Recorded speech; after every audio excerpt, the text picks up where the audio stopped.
401839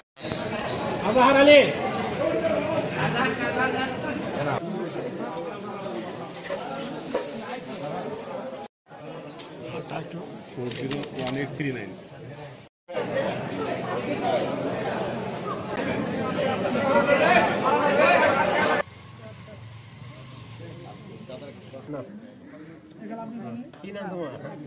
দেখেন বয়স 100 না?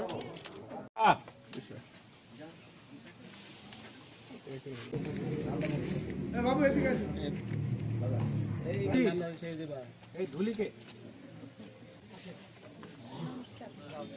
বধুকে কেবল একটা সুন্দর ভিডিও নিয়েছে ওস্তাদ আমার। জেলা পুলিশের পক্ষ থেকে জয়পুরহাটের 4টি জায়গায় আজকে আমরা শীতবস্ত্র বিতরণ করেছি, বিশেষ করে ক্ষুদ্র নিকৃষ্টি মানুষের মধ্যে এবং এই রাজনীতি রেল স্টেশনে। মূলত মানুষের অসহায় মানুষের পাশে একটু থাকা, এইটুকুই আমাদের মানবিক প্রচেষ্টা, এটা আমাদের সবার দায়িত্ব। আমরা মনে করি আমাদের পক্ষ থেকে যতটুকু করা সেটা আমরা করে যাচ্ছি এবং করে যাব।